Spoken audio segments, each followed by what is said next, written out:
All right, here we go. Another week in the. We are now into the playoffs. What we've worked hard for months. Now 14 teams stay away from the pack and they make their hopeful trip to Santa Clara in 4 weeks from tomorrow for the battle for the Lombardi Trophy. Like I said, we have me and Matt, obviously, but we also have Shaft, who goes by KP, his government name by initials KP today. But he's joining us at least for these playoff picks throughout the road to Super Bowl 60.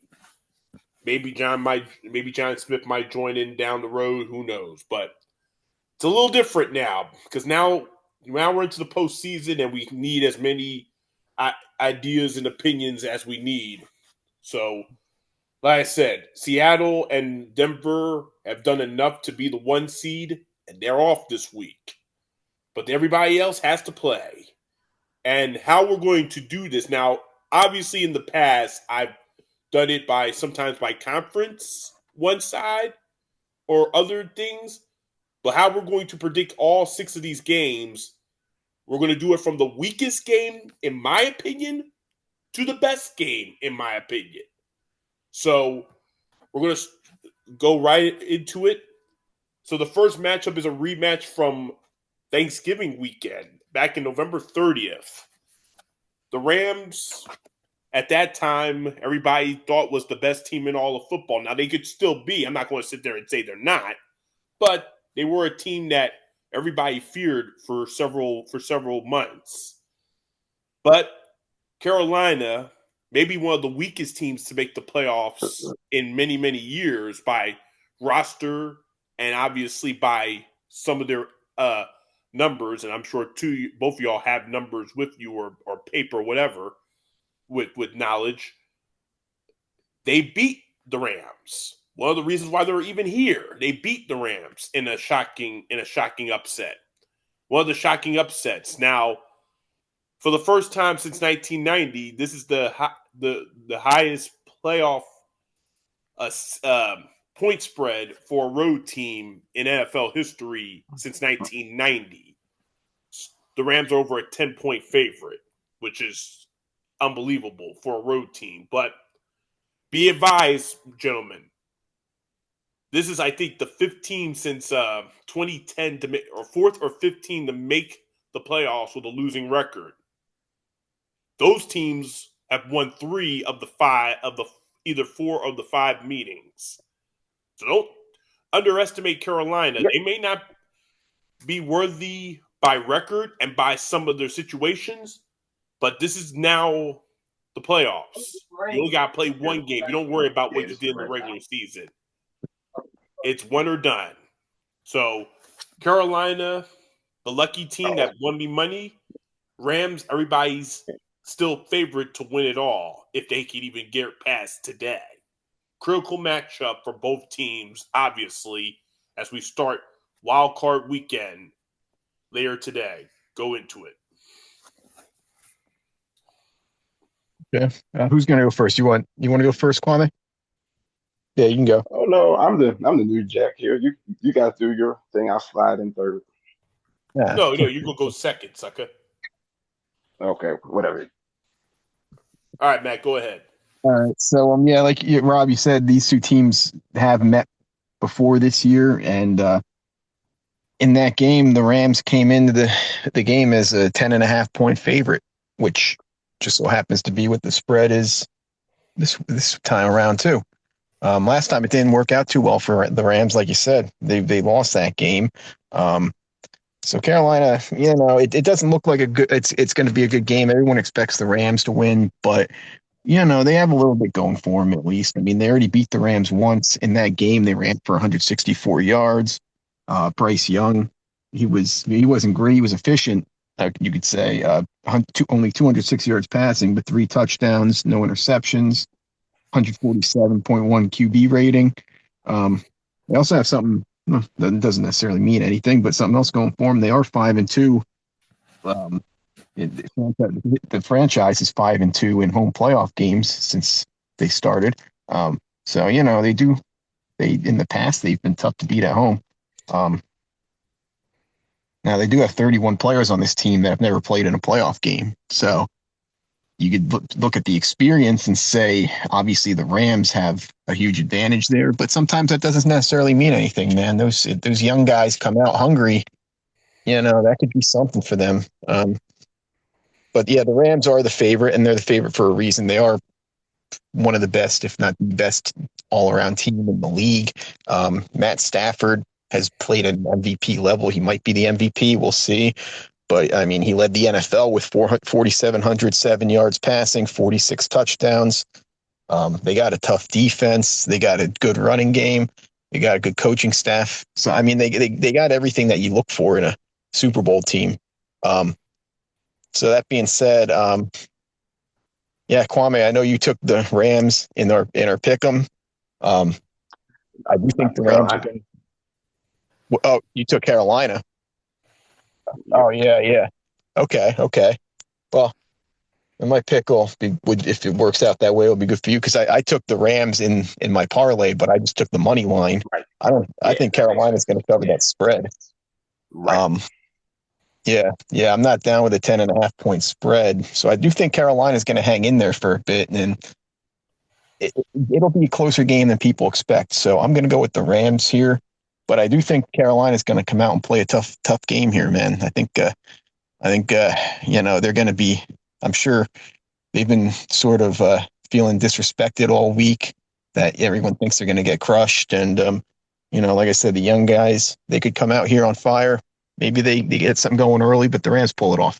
Rams final score.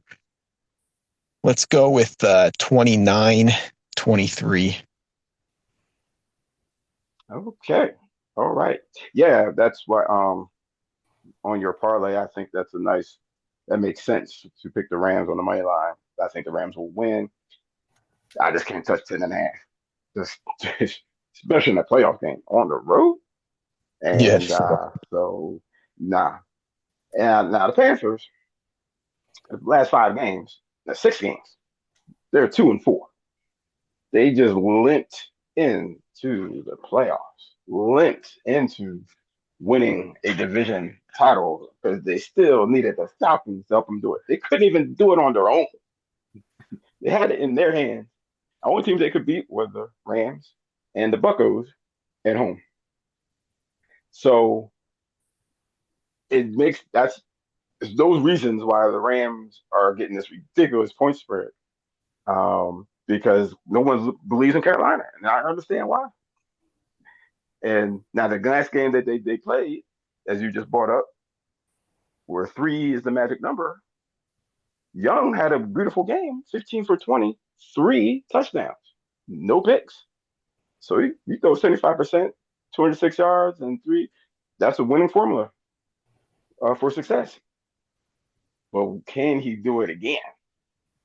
Is the question. Um, because since then he's been looking pretty ordinary. Um, Matter of fact, we take a look at this pathetic uh, last game in Tampa. He was 24 for 35, 266 is not bad, but 2 touchdowns, 1 pick. So I was like, okay, not bad, but the team had 19 rushing yards against Tampa. Couple of yeah, you got to do better than 19 rushing yards.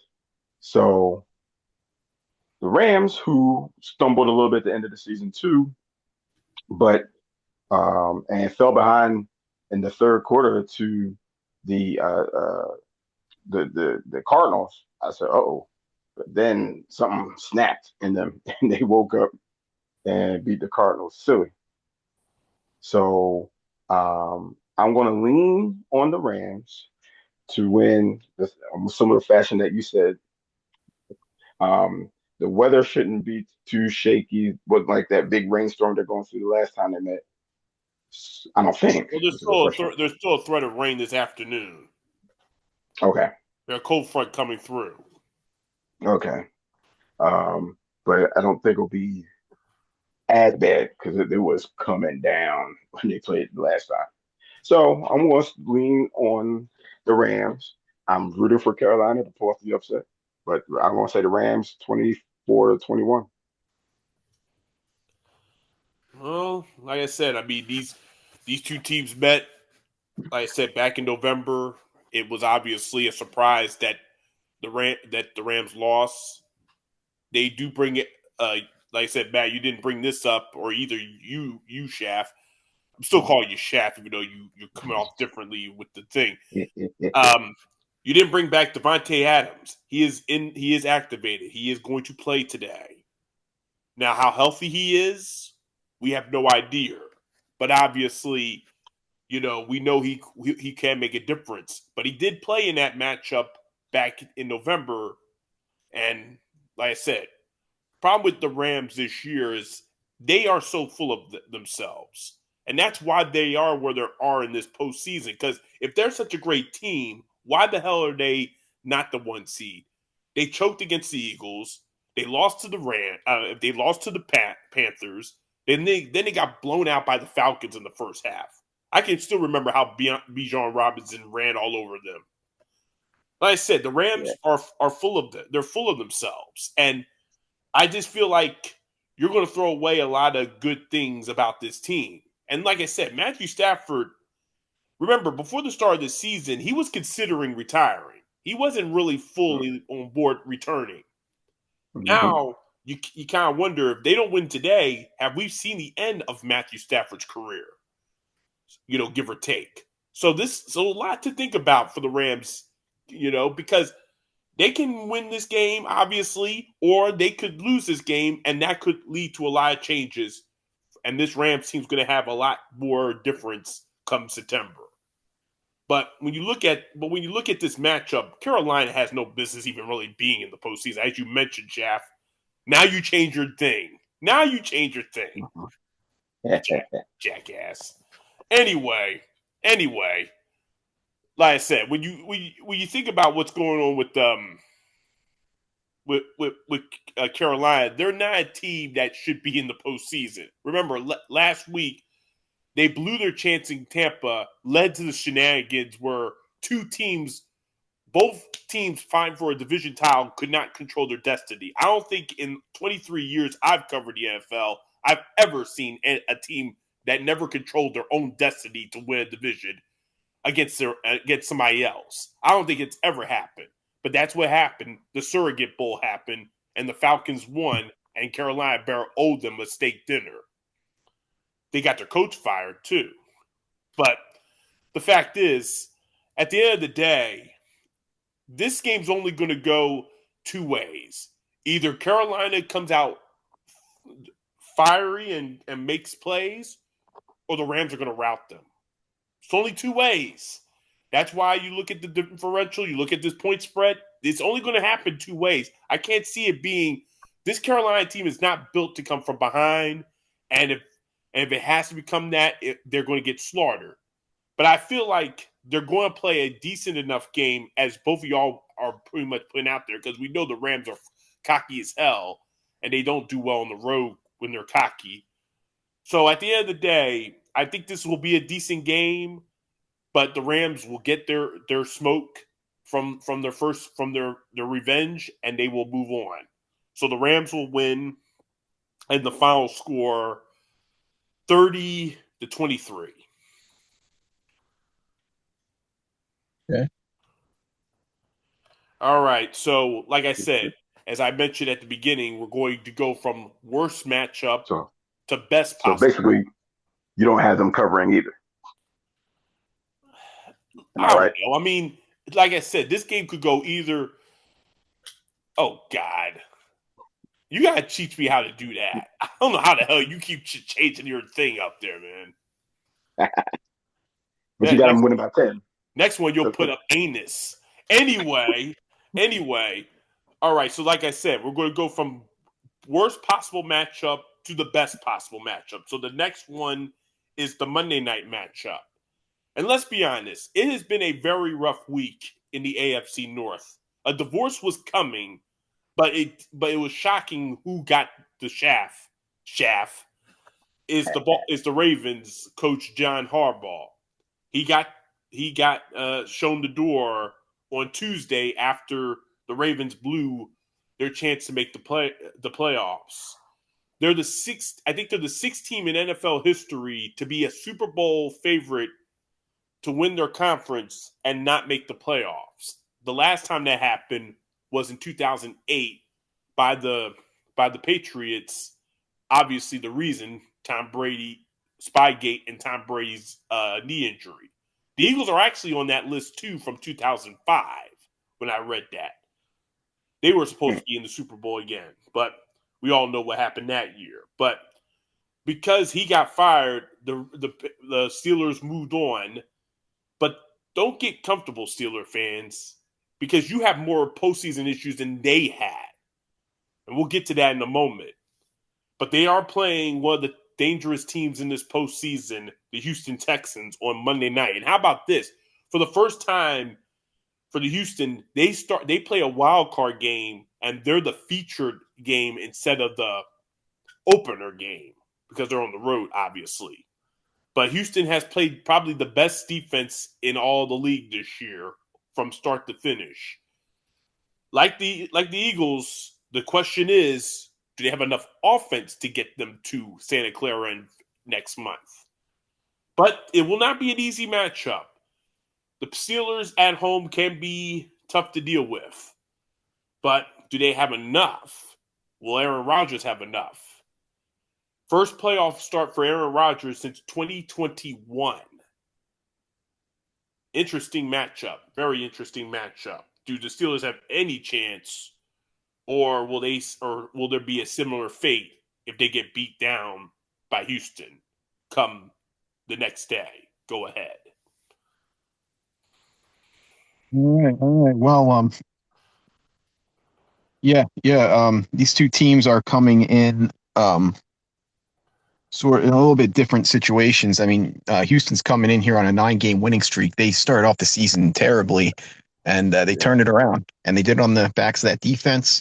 Like you said, it's been top notch all year. And the duo of Danielle Hunter and Will Anderson have been awesome. Combined 27 sacks this year. They're just getting after the quarterback, which doesn't bode well for an old man like Aaron Rodgers out there.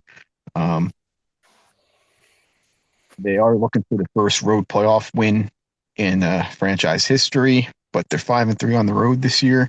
And like I said, that defense is good. The offense leaves a little bit to be desired, but I like you, Rob. You said, will the offense do enough to get them to Santa Clara? I don't think so. They're not my pick to make the Super Bowl, but this game against Pittsburgh, I'm pretty confident that Houston's going to win the game. It's just I don't think it's going to. I do think it's going to be a closer game. The question here is for Pittsburgh, what happens if they lose? They're on a 6-game postseason losing streak. They haven't won a postseason game since 2016. Aaron Rodgers is 100 years old. Mike Tomlin, everybody seems to want him gone.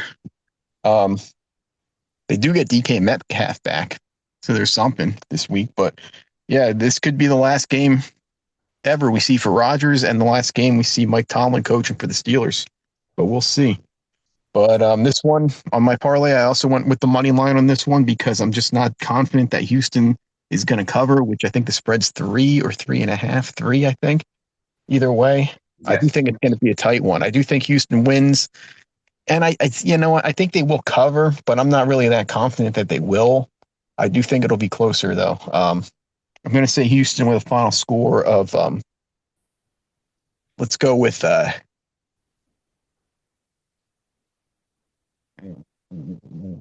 going to go with 24-19. Okay. And you had just mentioned that Houston, I was looking at their record and how they are the hottest team coming in here with 9-game winning streak. Started 0-3. Looked chatty. I was questioning whether Stroud was going to be the man for them this year. I was questioning everything about Houston. What's going on? Yeah. All low scoring games because the defense kept it low. Um, and then they get the one big win, um, Baltimore, and it woke them up. And it seemed like, oh, okay, we can play football here. All right, let's get our act together. Let's get get it right.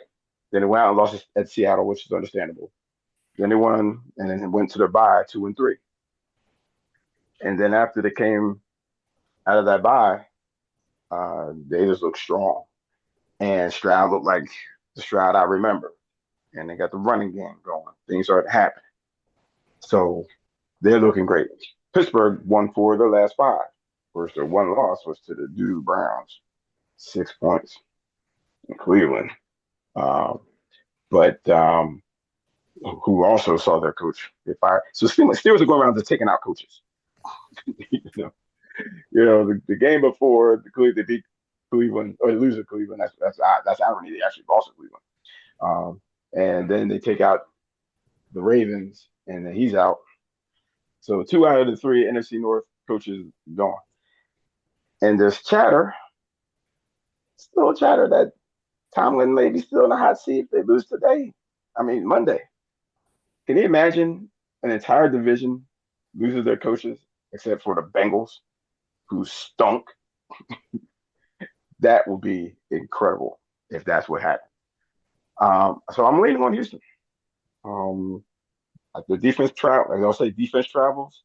I know they're a dome team coming up north. It's gonna be a chilly, cold night in Pittsburgh, but defense can keep them going. I think it's gonna create a low scoring game. I see Houston winning 17-13. Okay. Yeah. I mean, obviously, I'm not going to take too long on this. Obviously, it's nice for that the Steelers' first division title since 2020, the pandemic year. Aaron Rodgers, like I said, will be his first playoff start since 2021 or January of 22. Obviously, a lot of good things that they won their division, but it's kind of like Carolina. I feel the same way about Pittsburgh as I feel about Carolina. They just got in because of a weak division that they were in. Like you mentioned, Shaft, they lost to the Browns. That's why you had the matchup last week with the Ravens. Because if all they had to do is beat the Browns, they're in the playoffs. They don't need that last game. All Yep. that drama and shenanigans. But that just tells you how weak the Steelers are. They're an old team. They're a team that has struggled this year.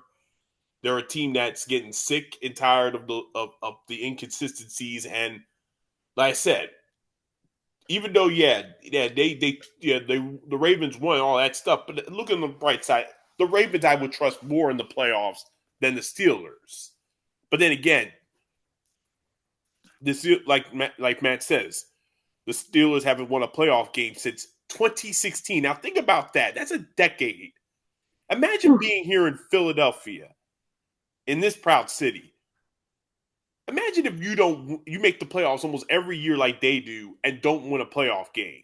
You think they're going to allow that? You think this fan base, as toxic as they come, is going to allow that? They're going to allow that? It's unacceptable. And the Steelers shouldn't take that.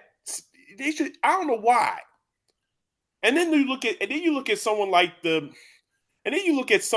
damn. Yeah, I saw that. And then you look at a team like, I mean, you look at T.J. Watt. I mean, there's going to be some people that could lose their jobs, but T.J. Watt, as great as he is, and a future Hall of Famer in his own right, who actually has more sacks than his older brother, has never won a playoff game in his career. Why? What's going on, Pittsburgh? Like I said, I've talked about the Steelers ad nauseum on this show. I said this is probably the last year of this Steeler team as it's built, because if they don't win on Monday, and y'all two are giving them a little bit of confidence that they could, I'm giving them no confidence. That Texans defense has been the best all year I've seen. I've been praising that since even when they weren't winning yet. You don't Yeah, true. points allowed, the second most sacks in the AFC. Yards allowed, they're second or third in the league. This is like the 90. I'm not saying they're the 91 Eagles, but they're really, really good. They're really, really good. And the problem is Pittsburgh, there's nothing that they do that impresses me at all. At all. I know it's going to, they're an outdoor team and it's cold. It's going to be rough. But like you said, defenses travel. They don't give a damn if it's going to be 18 degrees like it's supposed to be on Monday night. They're going to go to Pittsburgh, and if Aaron Rodgers can't get his old ass out of the way or anything like that, he's going to have a rough night. I can see him having at least that defense having at least 6 sacks, and he's going to throw a couple of bad picks. And DK Metcalf I understand whatever was going on with him. One of the dumbest suspensions of the year for him. This tells you how stupid he is. Where's his dad, Terrence? Where's his dad? Mm-hmm. Why don't you teach your boy how to handle stuff? Get suspended, nearly blew the whole season. Like I said, I know none of us have kids, but trust me, if one of us had kids and they did that bullshit, you're disrespecting your dad's legacy as much as you're disrespecting yours. That's bullshit. And at the end of the day, I see Houston, unlike y'all, I see Houston routing this team. They're gonna have. I don't see the Steelers having any chance. My score might say that they had a fighting chance, but no.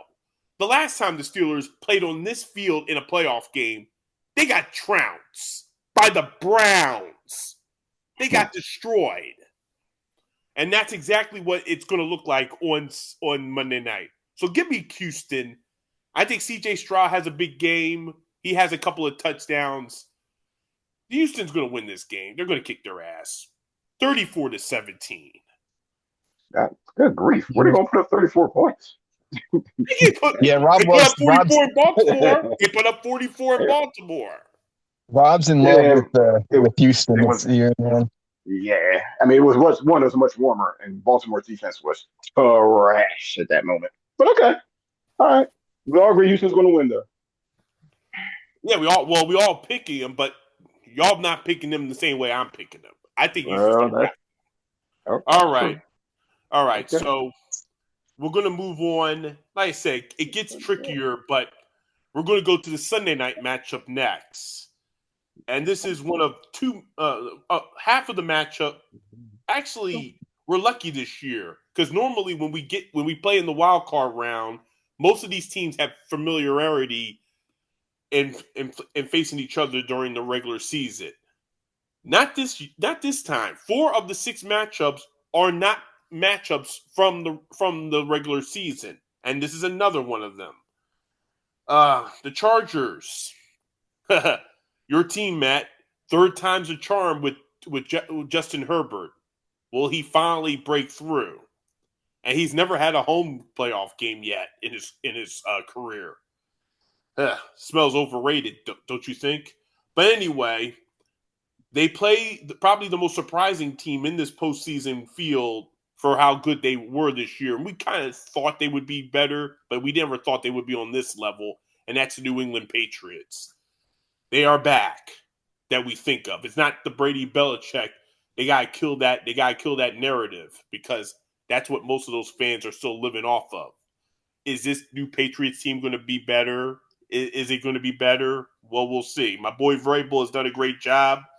Drake May is the leading candidate to win most valuable player, and we'll see what happens here. A lot of people think New England is better enough to beat Jacksonville and to beat Denver. We'll see.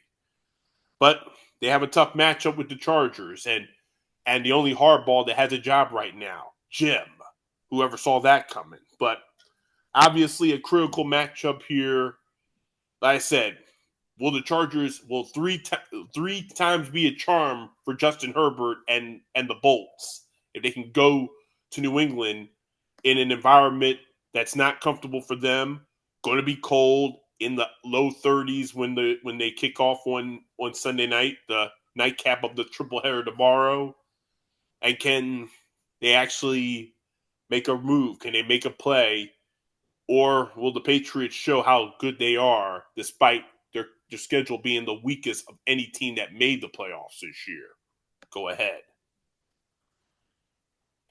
All right. Well, yeah, I mean, New England, yeah, they've been really good this year, man. Drake May is the other candidate for MVP. Well, I mean, there's a couple others, but there's the two main ones, Stafford and May.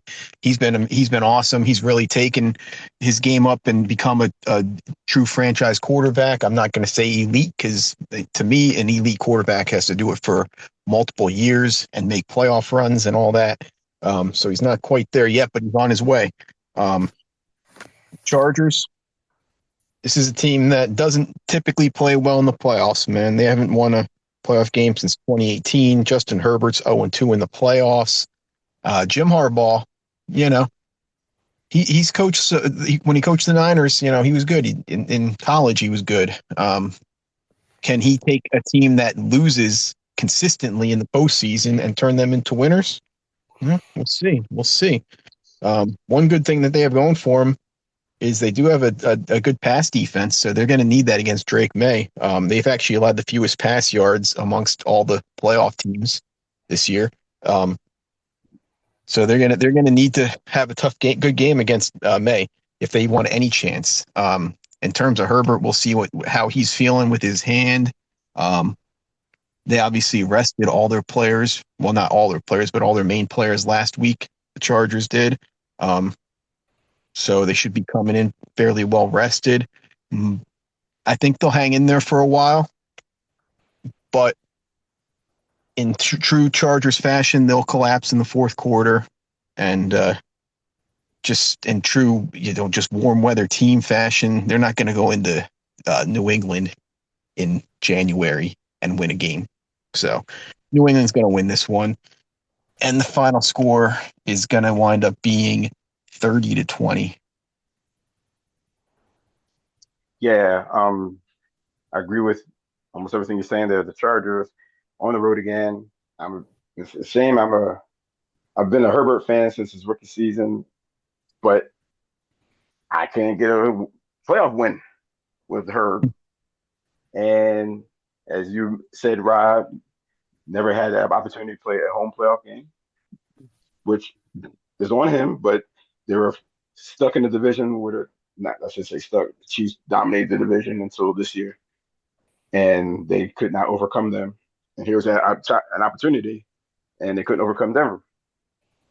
So here they are, got to go across country to a surprisingly hot Patriots who saw this year. We knew they would be improved based on the draft picks that had coming to them and bringing in Vrabel with the draft picks. But this is the same team that lost to the Raiders to start the season.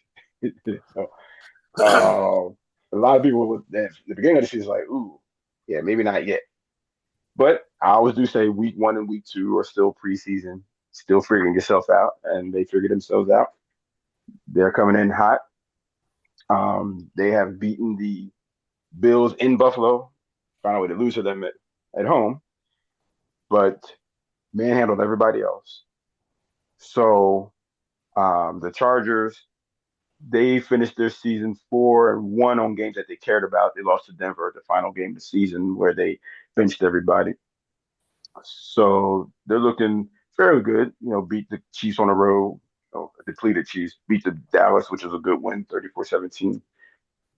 But I'm leaning on the Patriots. I'm willing to say the Patriots will cover their 3.5 spread with, I think, kind of an easy 27-14 win.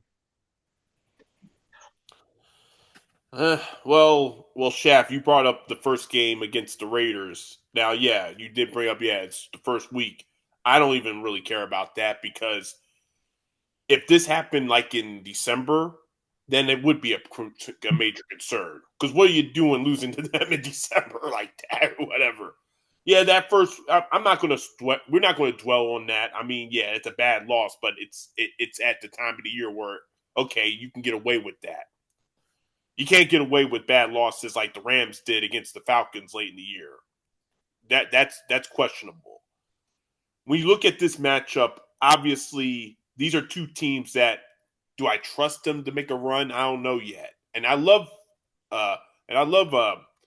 as you know, my buddy Vrabel and all that. He's not my buddy, but he's one of my favorites. But obviously, New England, there was thought that they could make the playoffs this year, but they've even did more than all that. And Matt will obviously disagree with me.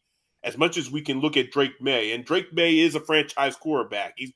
He's proven he's going to be the guy around there for at least the next several years. But Josh McDaniels has to get consideration for assistant coach of the year. Because we watched Drake May. You watched him last year. There was potential, but there was issues. They hired McDaniels this year, and voila, he's an MVP contender, and probably will win it. He led the league in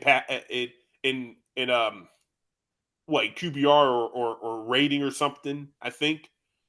So obviously, May's improvements this year has obviously helped the Patriots. And of course, beating Buffalo on that Sunday night was probably the most key victory of the season for them.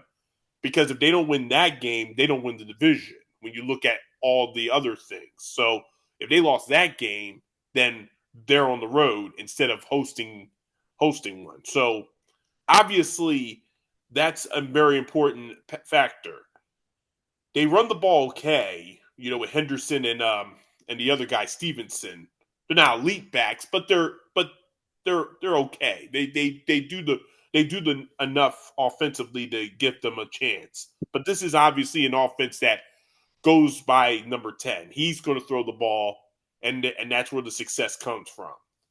When you look at the Chargers, I'll give a lot of credit to Jim letting Herbert be himself, which he wasn't last year. He was very protective, and that cost him, obviously. But remember, Justin Herbert, this is his third postseason game, and the last two did not go well at all. And now he's again in a position of, can we win or not? And this is a tough environment because they're out a warm weather team. This is the theme of this postseason so far in these games. Warm weather team going to a cold environment on the road outdoors. I don't have the confidence in the Chargers at all. Just because Justin Herbert's still coming off that hand injury. That hand is not healed well enough. They run the ball okay, but there's stuff, this Charger team, they just lack somewhere. They just lack in places. And they're going to have to figure out what they're going to do. They need, number one, they need a better consistent running game than they have. I think if they run the ball a little better than last year, they ran the ball well because they had Dobbins and all that. But if they don't run the ball in this matchup, they're not going to have a chance because I can't trust Herbert in this kind of weather and his lack of mobility. So at the end of the day, I just think New England's going to win this game. Do I feel like this is going to be a blowout? Y'all look at it like it's going to be a blowout, but remember, New England is there's a lot of players on this team that would now allow postseason experience themselves. So they're going to go through the ringer in this matchup, as postseason newcomers. So I think New England's going to win, but I think the Chargers are going to cover, and I think it's going to be a tight matchup. But I'm going to go with the home team here. We're all agreeing here, which is really sad and shocking, but we're going to continue that trend. So New England wins this game on a walk-off field goal, 27-24. Okay. All right. We're going to go – this is going to be the matchup we won't agree on. We've agreed to this point, these first couple of matchups. But here we're not going to agree. I'm pretty sure of it. Jacksonville and Buffalo. And this might be the most intriguing game of the 6 because Jacksonville might be the highest team going into this postseason. They just beat Denver in Denver. They have won, the last 7 games? Trevor Lawrence is living up to his hype. Everything's going well there. But they're playing the Buffalo Bills and big game Josh Allen. And all year, I've been getting on his ass about this is the year. He's got to win the Super Bowl. This has to be the year. No Patrick Mahomes, no Lamar Jackson, no Joe Burrow in the playoffs. But they still didn't win their division and now are on the road. They have to go on the road to try to win it all. But they have to play probably the hardest matchup of any team, even more than the Carolina and the Rams.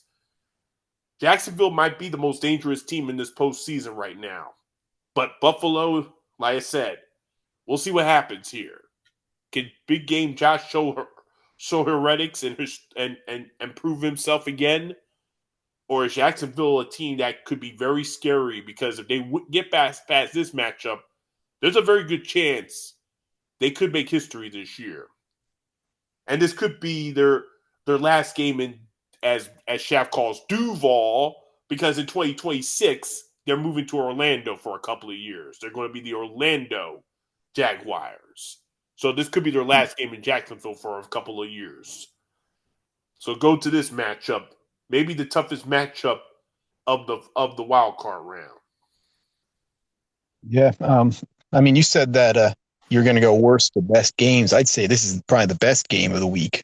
But you know, according to numbers and how I feel. yeah. But yeah. Both these teams are coming in hot. You know, Jacksonville, you said 7. It's actually an 8-game winning streak that they got going right now.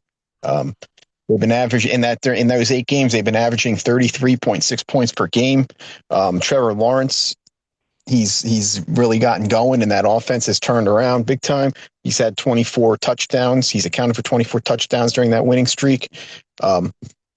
You know, they're really coming in here hot, and they got a really tough running game, which they're going to need because Buffalo's weakness is their run defense. And Travis Etienne, he's had a major bounce back year. He could be comeback player of the year this year. We'll see. He's been awesome. But Buffalo's coming in here hot too, man. I mean, this is almost it's the same story with them every year anymore. They start off hot.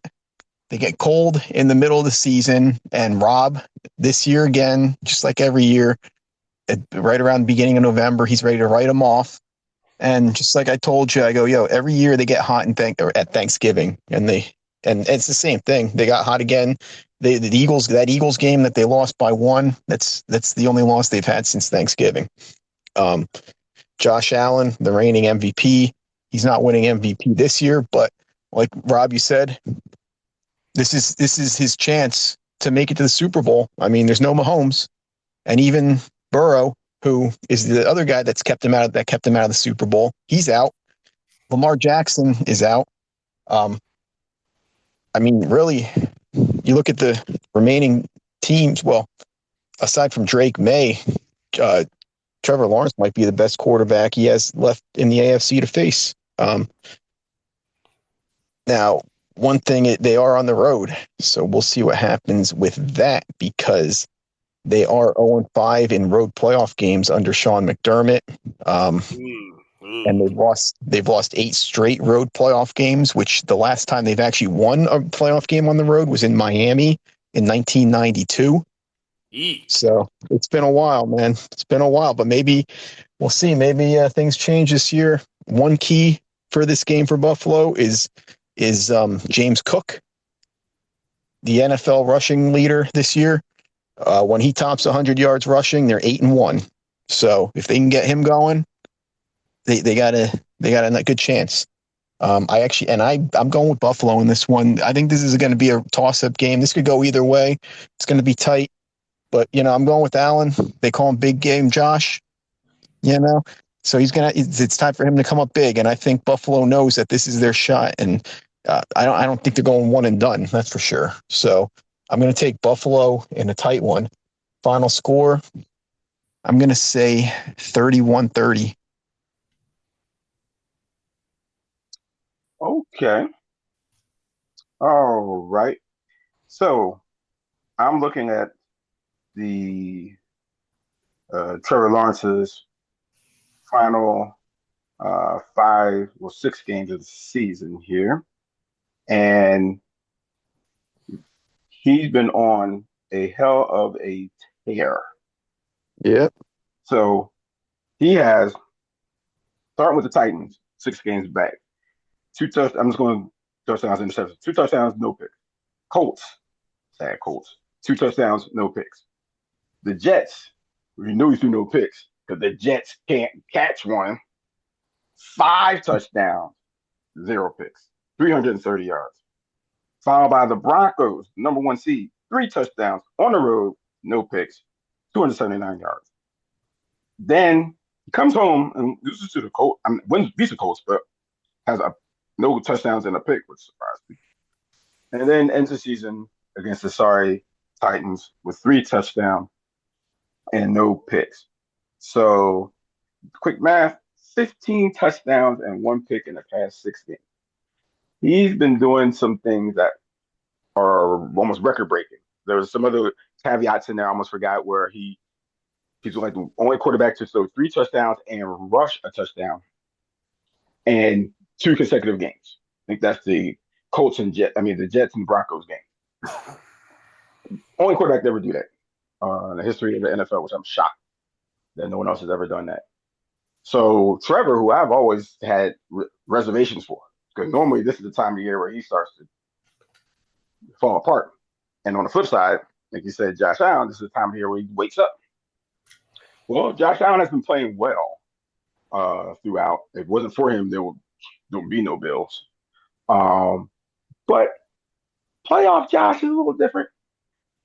You brought us some stats I didn't even know that he never won a road playoff game with Josh Allen and between Josh Allen and the coach there, and they haven't won a road playoff game since with 92. He said back in the Yeah, days of 92. back in the days we went to the Super Bowl 4 years in a row. Damn. Yeah. That's You were in college still, remember? yeah. You had Wow. hair. You had hair too. Yeah, that's a while back. Woo, that's ugly. So I don't see the Bills changing that this time.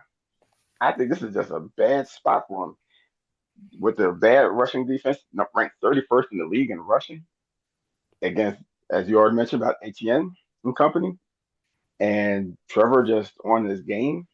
So I'm going with the Jacks with the score of I'm thinking 27-17. Yeah. Lawrence was a nerd too back then, I reckon. He probably was a nerd looking back in those days before he blew up. Oh, I could be talking about Trevor Lawrence. I was like, what? How did he get this? Weasel, yeah. But anyway, like I said, I kind of felt like this was the game that y'all were going to split, and y'all did. Y'all taking different teams. Like I said, this is going to be a battle. I mean, like I said, it's an early game. It's the earliest game on Sunday. It's the only CBS game of the week. But obviously, that means Romo, Tony Romo calling it like an offensive coordinator. Yeah, looking forward to that. But obviously, this is going to be a good matchup. And, I mean, it is odd because, Matt, as you said, they have lost their last 8 road playoff games, and they're 0-2 against Jacksonville at lifetime as well on the road.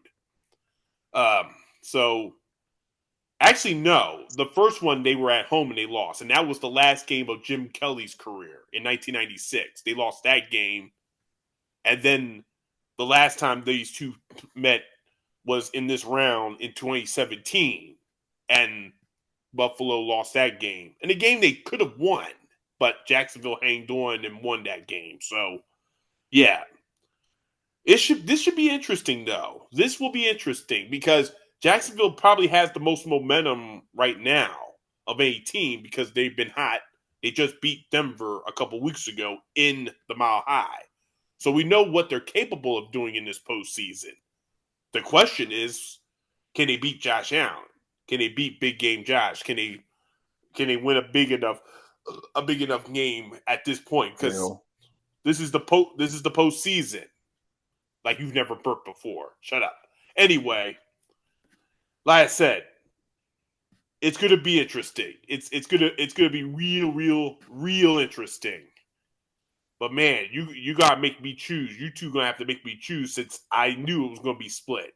Like I said, it could go either way. And like I said, but the problem is, and Matt would understand this, as we know, experience matters in the postseason. Jacksonville just doesn't have the experience. And I know Trevor Lawrence has 2 playoff appearances. Two playoff starts. But he was brought back thanks to the Chargers in 2022, as we all remember, and then got beat by Mahomes in the next week.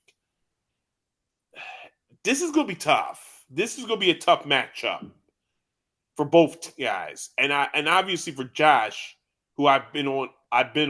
And here's the thing: if we all go back to August when we all sat around, well, not all of us, but we were all talking on the roundtable show. This is the year. This has to be it for Josh, for big game Josh. He's got to get it done. And if he doesn't get it done, like Mahomes, like Burrow, like Lamar Jackson, it's time for changes. There's going to be changes. And like I said, Sean McDermott's on the hot seat. There's no going back to Rich Stadium. That place is now about to go into leasing and then will be demolished. So the Bills gotta win this game. They gotta get to Santa Clara. They must win. They will find a way to win. It will be a battle, and I'm going with the Bills. 27-26. Okay. All right. So we did all the AFCs. Now we gotta get to the NFCs, and I know I'd say from worst possible matchup to best possible.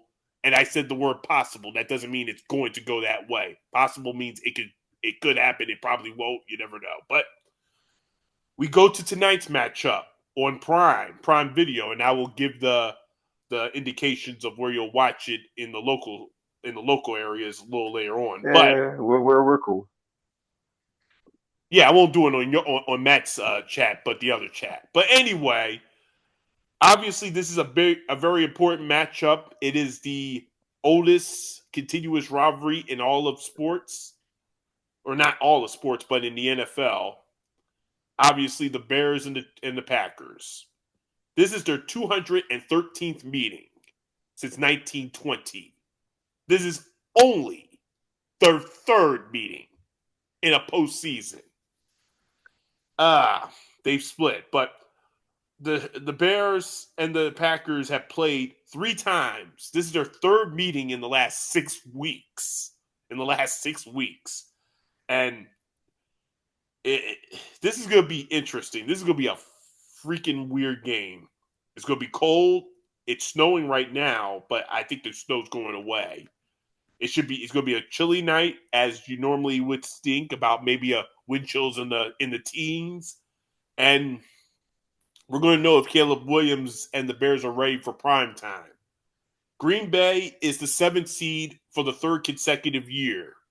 They pretty much live and die on that. But this will be also Jordan Love's first game since he played the Bears and got concussed 2 weeks ago. This should be a very interesting matchup. Like I said, Caleb Williams, his first playoff start. Ben Johnson, can he win Coach of the Year? Can he define himself in his first postseason as the lead guy? And can Green Bay make a run like they did in 2023 from the 7th position? So, interesting matchup. Very interesting matchup. I have a feeling the two of y'all will split on this one as well, and you're going to make me choose when I get to my prediction. So go to it. All right. Well, like you said, this is the rubber match. These two teams have are obviously played twice, and they've each won a game. Yeah, I don't know, man. I'm staying away from this game and gambling. I did a 5-game parlay, and this is the one I'm not even going to touch. I think this is going to be an ugly one. Both these teams are coming in here not looking too hot lately. Green Bay's come in on a 4-game losing streak. They do get Jordan Love back, like you said, but they're coming on a 4-game losing streak. Chicago's coming in here on a 2-game losing streak, having blown their shot at the number 1 seed.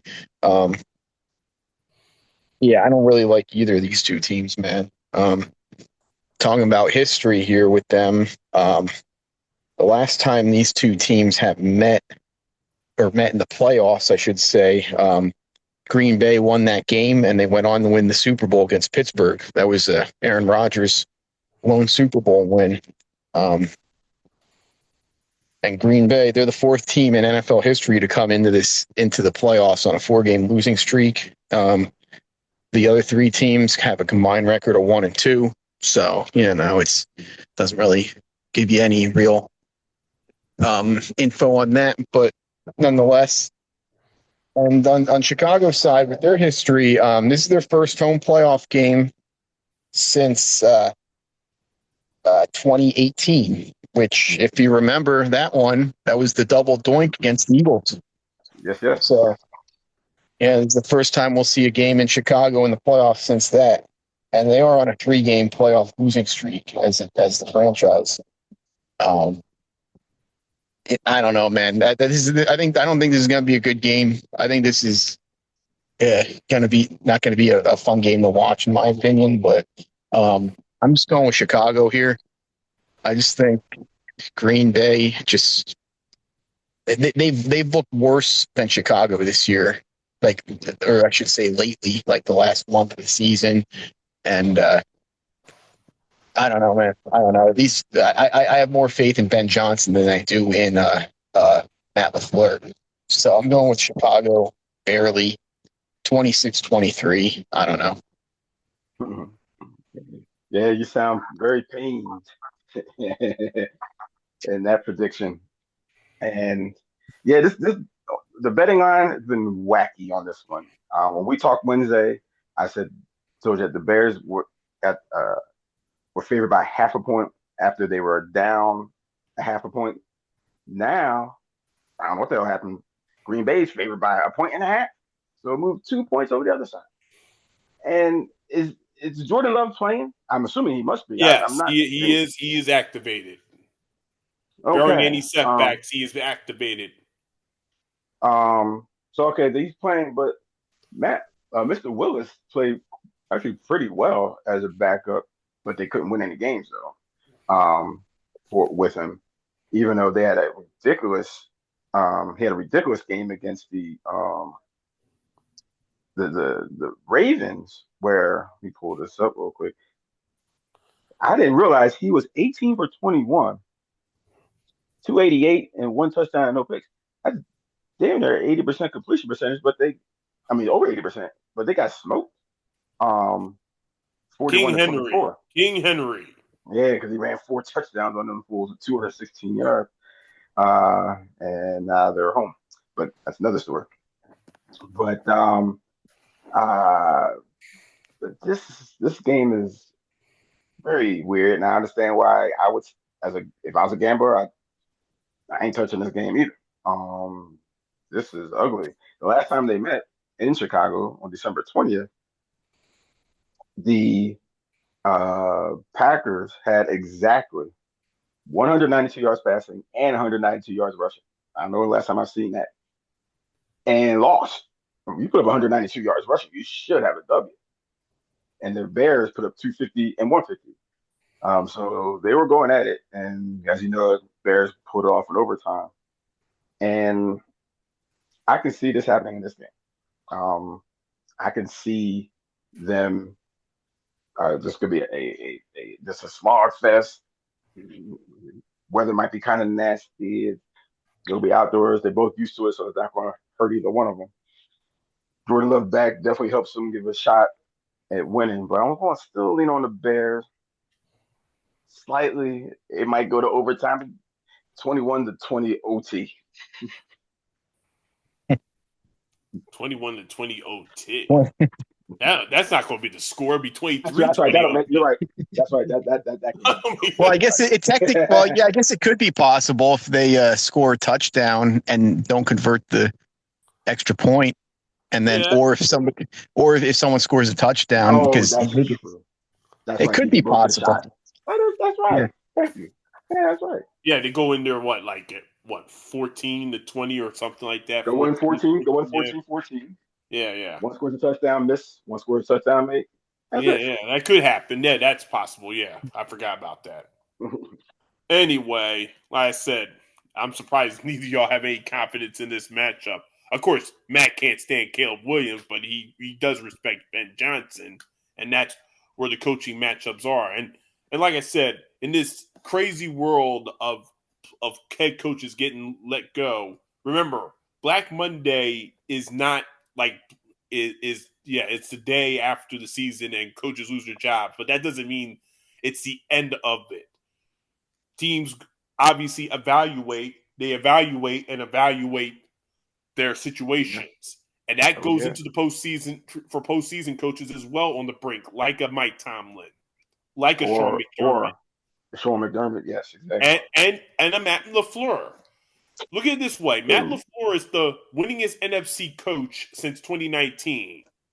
He has zero, not just zero Super Bowl victories, not even an appearance.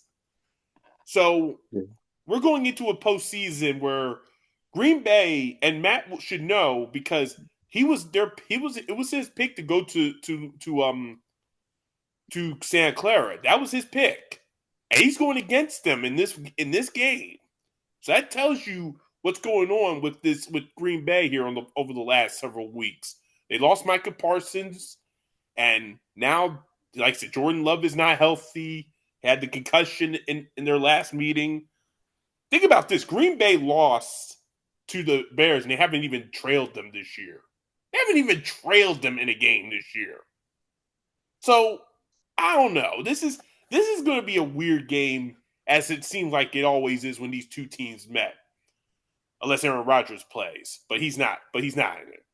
But this is going to be interesting to see how these two quarterbacks handle it. But like I said, the Bears blew nearly gave. We almost avoid this matchup. If the Eagles took care of their business against Washington, this matchup doesn't happen in this round, especially. Yeah. So that's another. We'll discuss that in the next video. But like I said, this is going to be a battle. Like I said, it's going to be an ugly game. It's going to be tough scoring. I don't think either offenses are going to have any kind of an advantage. Some might run the ball. Some might be able to pass the ball. Like I said, I'm surprised both of y'all went with the Bears, but I'm not so surprised because I want a rematch with the Bears at Soldier Field next week. So I'm agreeing with both of y'all. I'm going with the Bears too. But it's gonna be like y'all both say. I do agree.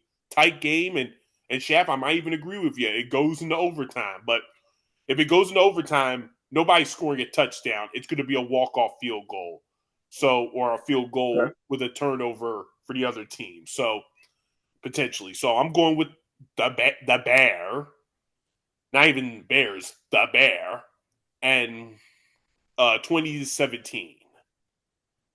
Okay. I'm rooting for Green Bay, but Well, I think the Bears neither of will. us have any confidence in this matchup. Neither of us, besides Johnny. Well, fuck him. He's not a Bears fan.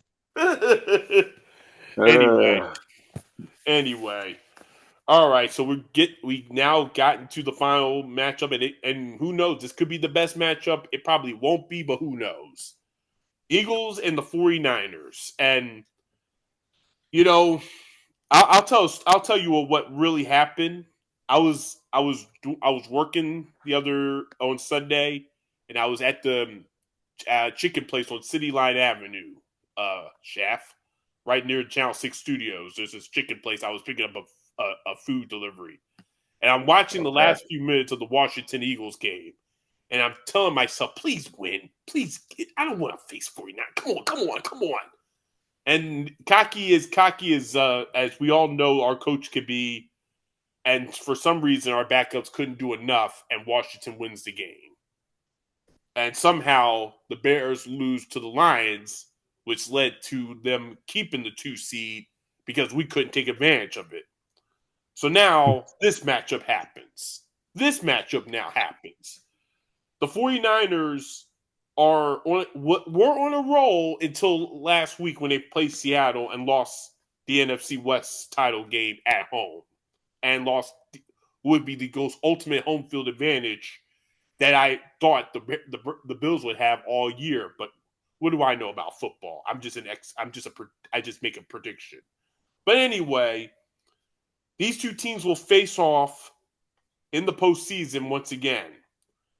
Brock Purdy hopefully will play a full game this time, unlike the last time these two teams met in the postseason. But the last time these two teams met, match 2023 Eagles thing started right away with that matchup where they dominated us. It's also the game that brought us Big Dom. Big Dom became exposed, and now he's the most known celebrity assistant, whatever you call security guy in all the sports. But let's get to this matchup. Eagles have the best defense in the NFC. Their offense to be desired right now. Can the 49ers come in here and find a way to win? But I do have some bad news for Birds fans historically. As a 3 seed, the Eagles have lost their last 3 times. The last 3 times in this position. And the 49ers do scare me, but we have the defense. It's going to be the offense that I worry about in this matchup, not the defense. Will there be enough to advance for the first time in this position as a 3 seed? Though, not to be a jinx, the Eagles have never lost a home playoff game in the Hurts-Sirianni era. Another thing to think about when you bake this prediction here. So, we'll see. Birds 49ers, they dance in the wildcard round. First time in the wildcard round between these two teams in nearly 3 decades. Go ahead. All right. Well, yeah, I'm not too worried about the number 3 seed curse, whatever. But hey, one thing I'm going to mention real fast here is your order of these games, because I actually, looking at my notes, I wrote down these games in the order of worst to best too, and I wrote first Rams, second game Houston, third game was Chicago, New England fourth, Bills fifth, and this one's not necessarily the best game, but we always do the Eagles last anyway. So yeah, I got Chicago way up in there in the middle of the pack, closer to the bottom tier. But nonetheless. So So like you said, the Eagles. Man, I am worried. I'm worried about the offense. It's just we got the talent. We don't have the coaching. We have a horrible offensive coordinator and a coach that has no clue how to call plays either. So we got I mean, that's going to be what does us in this year. We're not winning the Super Bowl. I'm telling you that.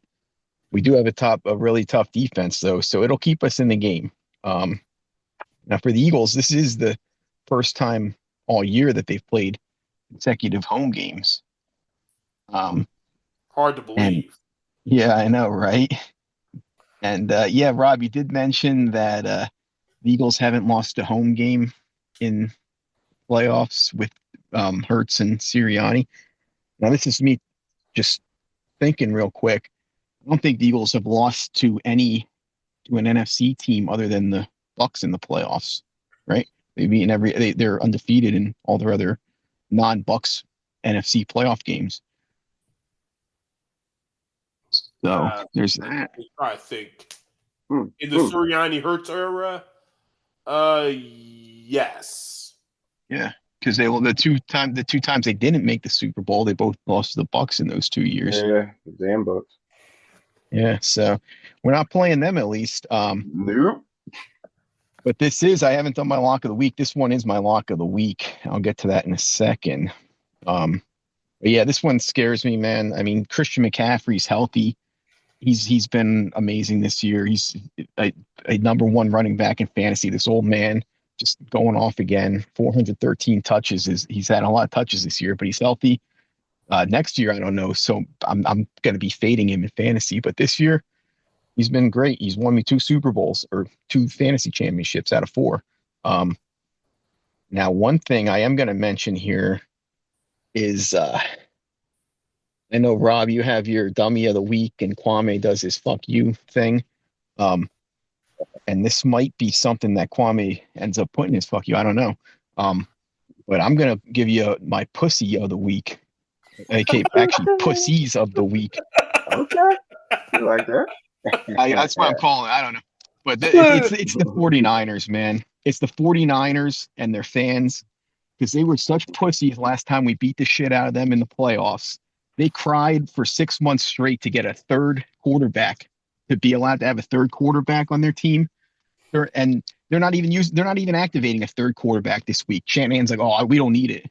Like, you pussy, you cried for 6 months and you're not even going to use that rule that you cried so much about getting. So I hope Brock Purdy and Mac Jones go down in the first quarter, and then those pussies can cry again for another 6 months. Yeah, let's take him out. Yeah. So that being said, the only way we're winning this game is with defense. I don't have a lot of faith in the offense. Maybe we get a couple big plays here and there. Maybe we get a big half, and that's enough to coast by. But you know how this offense is. If we come out in the first half and we tear up the second half, we're going to put up 0. So it just is what it is. This is my lock of the week because the Niners are getting 6. I say there's no way the Eagles win by more than a score. So I am going with the Niners as my lock of the week against the spread. But just because I'm an Eagles fan, I'm going to pick them to win the game. I don't know. Let's say 20-16. The way you trash 49er fans, you have no choice now. Yeah. Well, hey man, you know it. You know it. We listened to that shit for the entire offseason after we whooped their ass. Yeah. Yeah, we did. Well, I think I shouldn't say because I didn't pick the Birds this time because I had to go with that ridiculous Carolina point spread. The Eagles, I might have touched them, but the point spread kept rising. The money is coming in on the Eagles side big time. Started at 3 on Sunday. Then by Wednesday, when we were talking, it was 5. Now it's 6. I'm saying 6 points for the Eagles. So clearly, people are seeing what's going on. What I heard on radio today by this radio host who's a gambler, big time. He says all the sharp money is on the Eagles. In other words, the people who bet 6 figures are betting on the Birds. So I see the Eagles winning this. San Fran being so depleted, even though they played extremely well, I give Shanahan much credit for pulling this off to even come be in the playoffs. First of all, losing Brock and others early in the season, and to not only be here, but they were 1 win away of being the number 1 seed. They got shut all the way down Sunday. Or Saturday, 3 measly points. So Eagles defense is now looking sharp. Yeah, the last 4 games they won 3 in a row, beating the Raiders, Washington, at Buffalo. There's a shutout in there, 31-0 in the Washington game. Obviously, nobody played. Thank God we found out that our second string is horrific. So first string defense better stay on that field. I do not want to see none of those cats. Your boy Ringo Keely or Ringo, yeah. I don't want to see I don't see Ringo, Paul McCartney, none of the Beatles. Get them off. Just stay off the field. And if we do that, we're gonna be all right. What about Donny Osmond? We better not have any Donny Osmond on our team. So I see the Eagles winning this one. Still in a close one, but A solid victory. Where the San Fran may have a backdoor cover. Eagles 24, San Fran 20. Okay. Yeah, one bad apple spoiled the whole one. Anyway, like I said, I mean, this matchup, uh, like I said, the 49ers, they were a very hot team. They beat down Johnny B's Colts on a Monday night, and it looked like, oh boy, this is gonna be tough to deal with.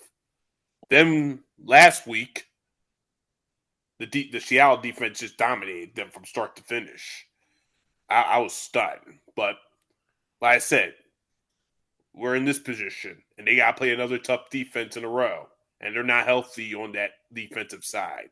Though I think Robert Saleh is going to get another NFL head coaching job, Matt, and I think how he performs on Sunday, and obviously what happens in the Houston Pittsburgh game could determine where he might end up in the next few weeks. But I expect him to get a head coaching job. But when you look at this matchup, I mean, like I said, we've been talking about this ad nauseum all week. It's the defense is elite, the offense is not. And even though the offense has all the pieces to be elite, Kevin Petullo is coaching for his job. And he really is, because if we don't win this game, it's going to be on his ass. It's going to be on his head. And I mentioned this on the Look Back show on Thursday, that if we lose this game and he's responsible, most of it, for his calling or whatever, I expect him to go to NovaCare on Monday morning for a briefing, and his hard car will not allow him in because they'll take it away from him. That would be the ultimate let him go. That would be the ultimate way that to get rid of him. To get rid of it, to take his hard card, or at least deactivate it. Now, I don't think that will happen like that, but people will play screwy Yui. I can do that, I reckon, if I do technology better. But in all seriousness, he hits coaching for his job, and like I said, I know the third seed jinx has been on us the last time we've been playing, 2010, 2013, and 2019.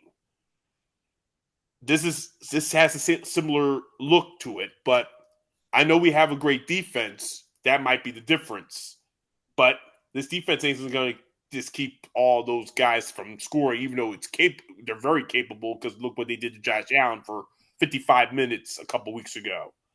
And this morning, Quinyon Mitchell and Cooper DeJean were announced as first-team All-Pros. So give them a clap when you see them. Those guys are the best of the best. And they're going to have to be the best of the best against Christian McCaffrey, because he's going to be the reason they score at all in this game. Even though they'll have George Kittle, we know he's not at 100%. And Purdy, we'll see what happens. This is going to be interesting. This is going to be a battle. But I trust the Eagles' defense, and in a game like this, they find a way.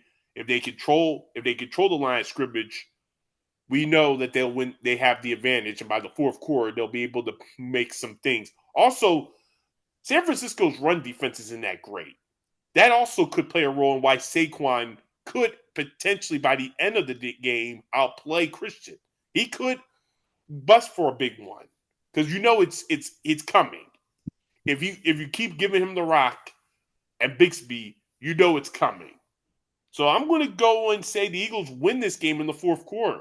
Something they normally don't do, but in this scenario, the Eagles' offense won't start fast, but they might finish fast and take out the 49ers. That would set up a rematch that I want of all rematches with the Bears or the Bear next week. So give me the Birds. I think they win this game. I know I gotta be careful, but I think with the defense, and it shouldn't take that much. It's going to be a low-scoring game. We both agree. Nobody's scoring 30 or 40 points in this one. So give me the Birds, and the final score,